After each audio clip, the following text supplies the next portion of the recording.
Hello everybody and welcome to our podcast called Road to the Ashes, and we are doing episode 7. Thanks for watching and thanks for listening. I've got my regular partner here, former Australian player Mark Waugh Jr. Great to have you along, mate. Hey BJ.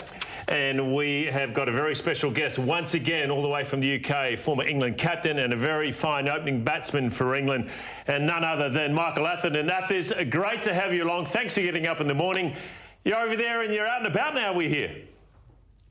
Yeah, Freedom Day yesterday.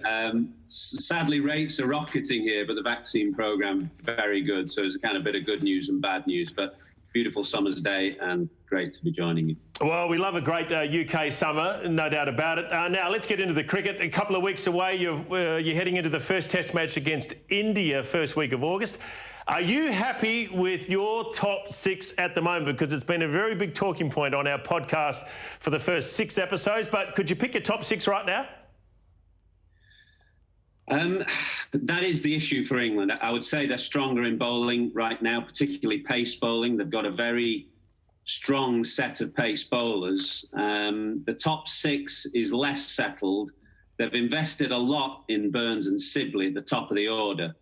And I think that's going to be the key in the 5 test matches coming against India. Basically, England have not been at full strength for the last, 7 test matches that we've seen. They got beat by New Zealand at home, and in Sri Lanka, they did pretty well, but then got beat by India. But throughout those series, they've not been at full strength because of the amount of cricket they're playing under COVID. They've been chopping and changing, trying to give Owen Morgan his best side for T20. So we haven't seen England actually at full strength for some time. So we'll get a better idea of that, I think, in the India series. And the focus will be on the top 3, really. Burns, Sibley and Crawley. I think that's where they'll start against India. And depending on how they go against a pretty strong Indian attack, will kind of bleed into what happens in the Ashes. I mean, 4 down, England are pretty settled. And there's a lot of quality there. You're looking at Root and Pope, Stokes, Butler, and then the kind of the lower order. But it's just that top 3 where there's a bit of uncertainty. The one thing I would say, I know I've heard Junior before about England's opening, and I'll wait for him to come full barrel with me. But the one thing I would say is that the conditions in England over the last few years at the top of the order have been really challenging. I can't remember in the last 4 or 5 years seeing conditions as challenging as they've been in England. And Burns and Sibley actually average about 35 each in English conditions in the last 5 or 6 years in Test cricket, which compared to other openers around the world is not too bad. So you have to slightly temper what you've seen with the conditions that we've had. No, I won't come at you, Athers. Good explanation. But obviously these Test matches will have a big bearing on the makeup of the top 6 in Australia. Will players like Dawood Malan and James Vince, will they come in the reckoning, those sort of players with just a touch of class? Yeah, well, that is the issue, that they've invested with kind of Burns, Sibley, Crawley, all of whom have been slightly in and out, particularly this year with the form that we've seen, not great. And others like Malan and Vince, who did really well on the last Ashes tour, or pretty well. Malan got that 100 at Perth. Vince looked pretty good at Perth and Brisbane. Vince has just got runs in the most recent ODI games. But Vince bats down at 5 for Hampshire in first-class cricket. Milan's the one I think that they might have their eye on. If there's a slip-up in the top there between Burns and Sibley, and Sibley's the one, I think, under most pressure, because he's the one that you'd say has got less room for growth. You know, if you're talking about top-class players taking on the best bowlers, Sibley is a kind of grafter and a grinder. He's not going to score runs quickly, but he does get his runs. But so is there enough room for growth? What they might consider, if Crawley gets runs and Sibley doesn't, they might put Crawley up and then bring Malan in at 3 maybe. You know, if a guy gets 100, as Malan did at Perth last time, I think if you get 100 at Perth, you've got to be able to play a bit. Yep. He's a very fine player. And he's the one, I think, hovering in the wings there that might come in if there's a slip-up at the top. Well, there's no doubt your bowling is pretty good as well. We think our bowling is going to be very, very good over here in Australia. But Jimmy Anderson taking his 1,000th first-class wicket. Is this going to be a situation, do you think, Michael, Anderson to be rotated, or you just go to him and say, which Test matches do you want to play? Or do you think you'll play all of them? He won't play all of them. There's no way he'll play all of them. They come thick and fast. He's 39 years of age soon. he's in fantastic shape, I have to say. He's probably in better physical shape than he's ever been. He's a remarkable performer. As you say, that 1,000th wicket now, 600-odd Test wickets, getting better and better, especially in English conditions with a Duke's ball. But, 5 Test matches crammed in with a Kookaburra ball in Australia is a wholly different thing. And what we've seen since the start of the pandemic, I think we had a stat on Sky the other day. England have used 17 fast bowlers across formats since the pandemic began. And the amount of cricket England are playing, I think they've played more than 100 days since the pandemic began, which is more than double that Australia have played. So that's the reason they need this kind of big, strong squad of fast bowlers. And because of COVID, they'll bring a big squad to Australia. They're going to play games between themselves before the series begins. So you'll see Anderson there with Broad, but you'll see lots of others around, Wood and Stone and Archer, obviously, if he gets fit again. People like Brendon look promising in the ODI series. So they've got a strong squad of fast bowlers. I say there's probably more depth than Australia, maybe not quite as much quality in the first 4 or 5. But Anderson's going to be rotated. I don't know which games he will play, but he ain't going to play all 5 for sure. Yeah, just looking at the fixture list, I think he'll definitely play the first 2 tests, Brisbane and Adelaide, 2 swinging venues. I think that's Adelaide's under lights, under lights. But you guys have got a really varied attack. So you've got options with your out-and-out pace, Archer, Wood. You've got your swing bowlers in Wokes and Anderson, Broad to do the donkey work. So will they actually have the designated test before the start of the tour, or with each bowler, or will they do it on the run more? I think they'll have an outline of a plan. That's normally how they work, as you say. They'll look at each of the venues. They did that in India, but they came unstuck in India. Yeah. They had a day-night test in Ahmedabad there, and they had it in their mind they were going to play 4 seamers in that game because it was a day-night test, ping ball and all that, and the stats.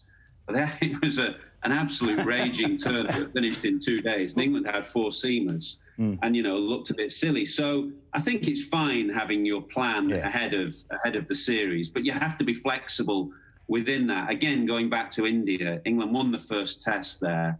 They had it set in stone that Joss Buttler would then fly home as part of his rest and rotation. And, England just had a chance there to go at India in the second test match and win that series. So I'm all for, having your plans ahead of the series, but you have to have some flexibility built in if a player is in absolutely brilliant form and wants to keep playing, or conditions are not quite what you imagine. You can't be inflexible. And England, as you say, with the bowlers at their disposal, they've got the class of Broad and Anderson. They've got the pace of Archer, Wood and Stone. They've got swing bowlers like Wokes. We've seen guys come in like Ollie Robinson had an outstanding start to his Test career against New Zealand.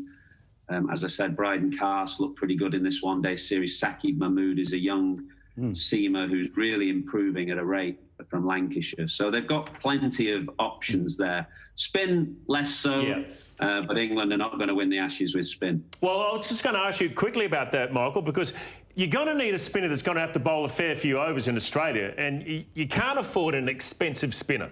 There's got to be one. Is Jack Leach your main spinner that's going to do that job? I think so.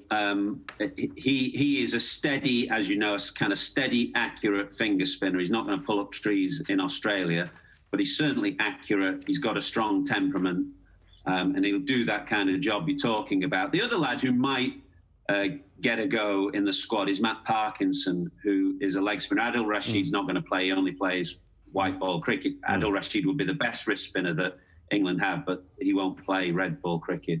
But Matt Parkinson is just coming along now.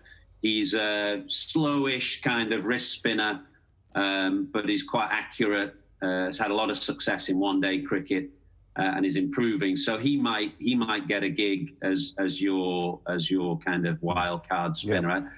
If they bring Don Best, I can't see Don Best playing. He was the off spinner, but he had a tricky time in the subcontinent. He didn't bowl accurately, and he's just finding his feet really. So I can't see him coming.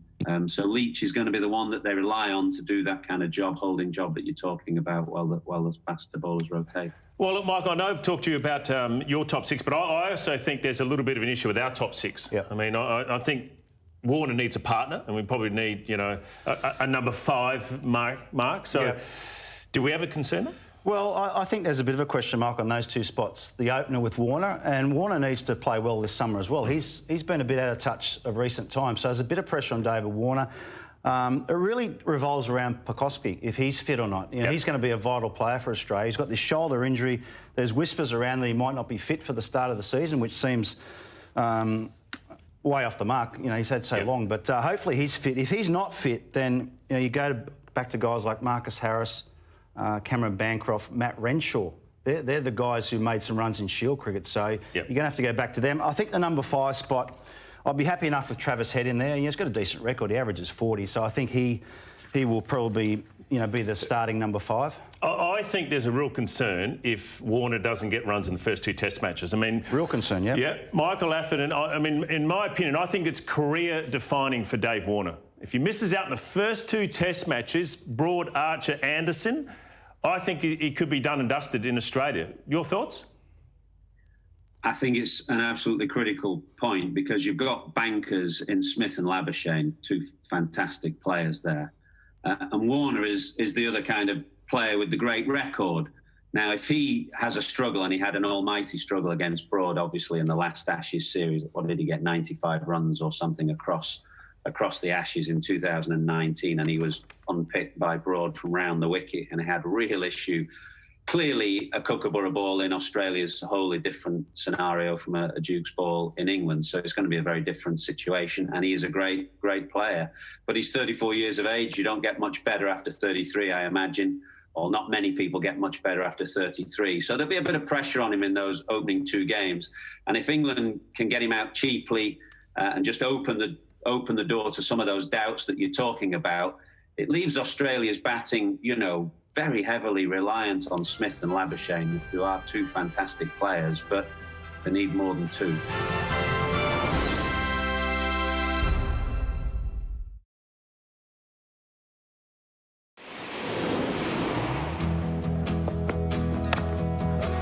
did that one well, beautifully played by Atherton, far too short from Mcgrath. Good shot. That's 4. He's timing that beautifully and brings up his 50. So the captain, who averages 42 over 5,000 runs, is going to score at least a half-century in this match. There it is. Victory for England by 9 wickets. Stewart and Atherton at the crease. The crowd breaking the security guards. This will be a scene to be remembered for a long time in England. Yeah, it is indeed. As we look back at 1997 in our podcast, that was the first Test match in Birmingham where England won that first Test match by 9 wickets. Mark, you're on the tour there in 97. Leading into this Ashes series... So are you. Yeah, well, I was sort of there somewhere. Leading into this series... To me, the first Test match all the focus was on Mark Taylor, wasn't it? I mean, the form of Mark Taylor, he got dropped at first slip by Dean Jones against Derbyshire. Dean Jones was playing for Derbyshire. That's right, yeah. He missed out in the first innings of the first Test match, but then got 100. It sort of saved his career, I reckon. Yeah, it did. Well, you look at the stats, he went 18 months without a lot of runs. In fact, 21 innings without a 50, so that's a long time. Being captain, he had the extra credits in the bank, which, probably saved him. But that 100 in the second innings at Edgbaston, it was a career saver for Tubby because, he was down and out. And the first innings, we won the toss and batted. And we got rolled for a very cheap score. I think Warney top scored. It swung everywhere. Goffey bowled really well. And then in the second innings, Tubby came out and made that 100. Michael, your thoughts on that first Test match? I mean, as I said, it was more about Mark Taylor being under the cloud of his selection, but you guys got up and won that first Test. Well, I remember very well in the 3rd ODI before the Test series, Tubby was dropped himself because his form was so poor. So that was a clear indication that he was under some pressure. And that first morning at Edgbaston was incredible, actually. The ball swung everywhere, as Junior said. Goffey and Andy Caddick, Evan Malcolm. And the atmosphere at Edgbaston was fantastic. We were on a bit of a roll. We'd won the 3 ODI series 3-0. And suddenly there was a bit of just a rare feeling in the 90s, it must be said, that this might have been our chance. And we played pretty well in that opening Test match. Australia got a few more runs second time round, and Mark Taylor played brilliantly, a career-saving 100, as you say, under immense pressure, and that was a measure of the man for sure. But in the end, we knocked off the runs pretty cheap, and we were confident at that point that we'd have a chance of winning the Ashes. Well, the stat is between 1987 and 2005, in which England won a match before Australia had an unassailable lead in that series. So they got off to a cracking start. Athers, what about Nasser Hussain's 200? Yeah. He's been quoted as saying that was his best dig. Had you seen better at that stage? Well, he never shuts up He's about still it. talking about it, is he, or what? But it's a fantastic partnership. Him and Graham Thorpe, actually, and they're both good mates.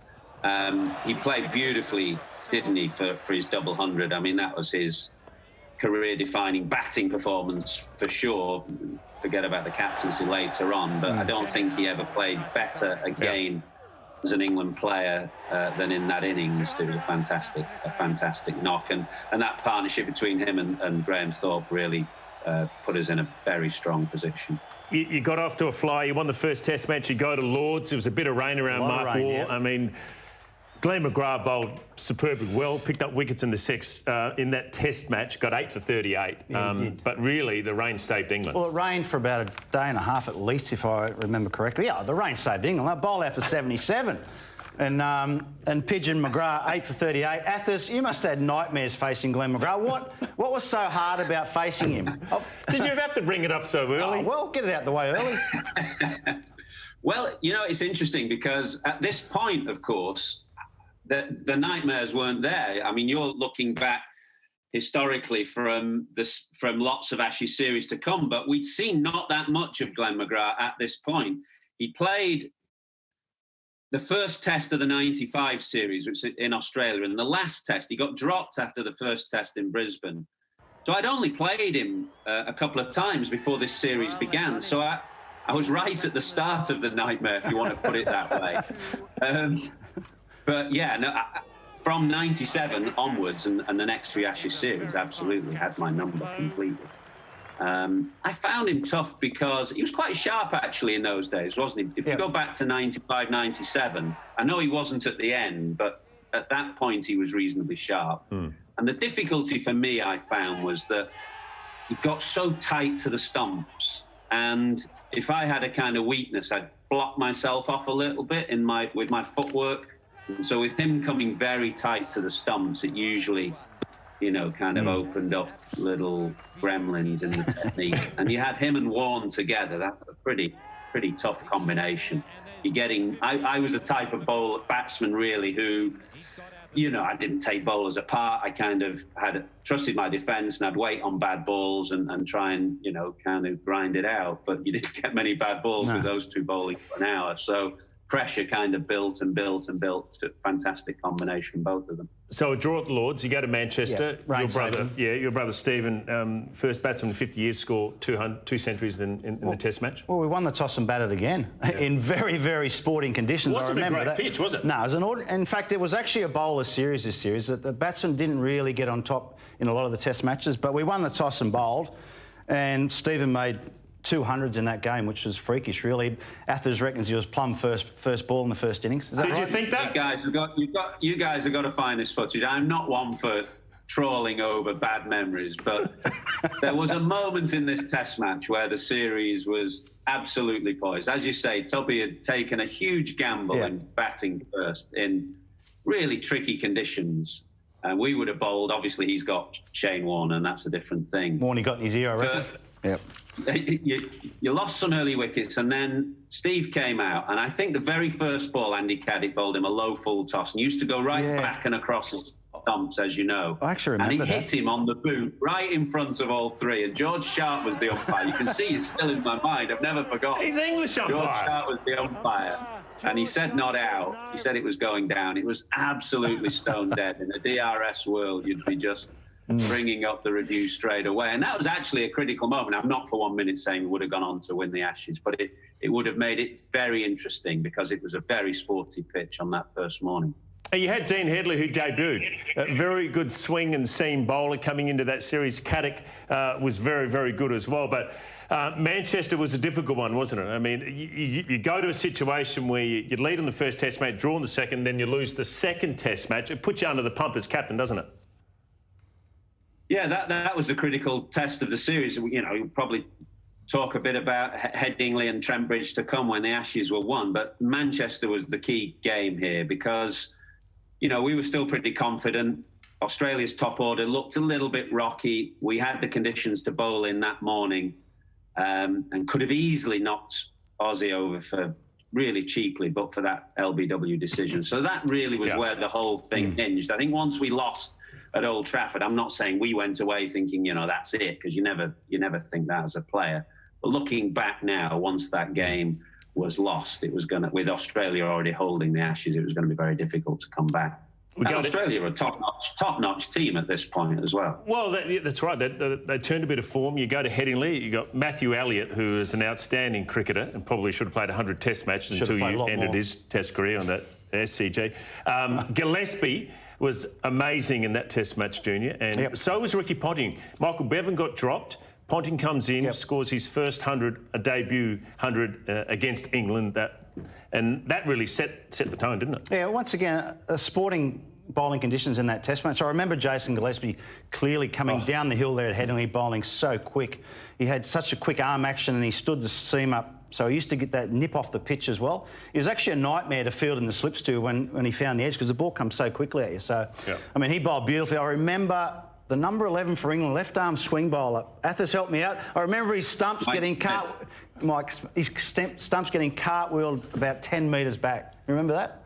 Yeah, but no, he bowled beautifully. I remember Mike Smith getting Matthew Elliott dropped very early on, actually, by Graham Thorpe. An absolute dolly. That's right, And Matthew Elliott then got 199, as you say. And I agree with you about Dizzy. I was thinking about that game and thinking about Dizzy coming down the hill at Headingley. In those early days, he was so zippy off the pitch, as you say, fast arm action and real kind of... I know the scientists say it's impossible for a ball to gather pace off the pitch, but if any bowler you felt as a batsman gathered pace off the pitch, it was Dizzy in those early days.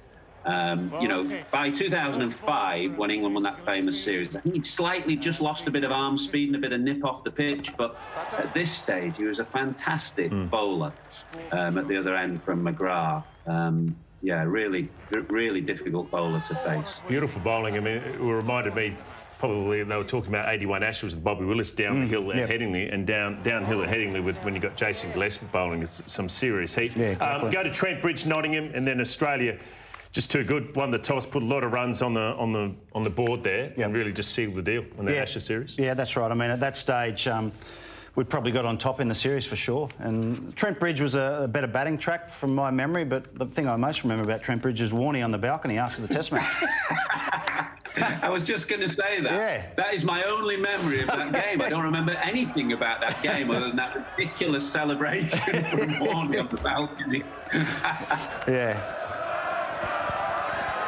Athers, we go to the Oval. Now, you're quoted as saying that was one of your most memorable. I know it was a dead rubber for you guys in Australia had already sort of won the Ashes or retained it.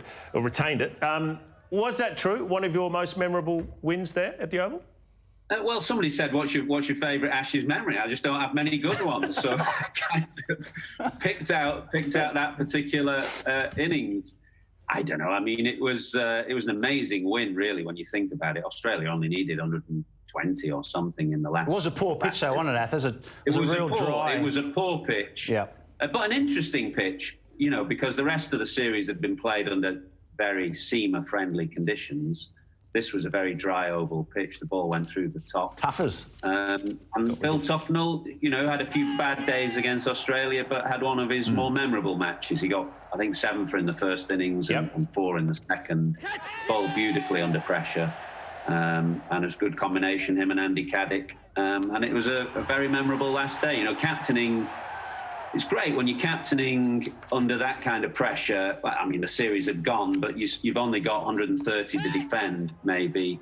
And you just know that every move that you make, you haven't got much margin for error. So it was an enjoyable day to be captaining the side and kind of pulling the strings. Australia won that series 3-2, Michael.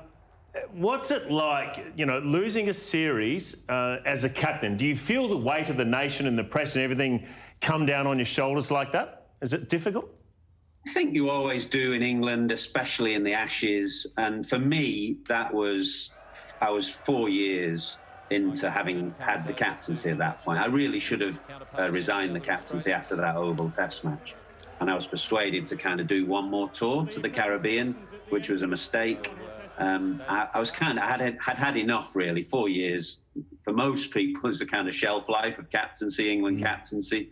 I mean, there are some remarkable characters who go on and do it for much longer, like Graham Smith and Alan Border and these guys. But, you know, if you're in a struggling side and you're not winning games consistently, then that 4-year period is about long enough. And so I was definitely feeling all the weight of the scrutiny and pressure, media pressure, that series for sure, yeah. And it slightly turned around, didn't it? Because at the start of the series, Mark Taylor was the one under great pressure. And by the end, you know, it was me. Well, we really appreciate you coming on the show today. You're a fine batsman and a fine captain for England. It's never an easy job, we know that. Thanks for getting up and coming on our podcast. We really appreciate it. Pleasure. Great to see you guys. Good on you, Athers. Mike Atherton, Junior, thanks for your thoughts on 97 in this podcast. Enjoyed it, BJ. All good. And thanks for watching and thanks for listening. And a reminder that you can subscribe to the Road to the Ashes podcast on your favourite podcast provider. We'll see you next time.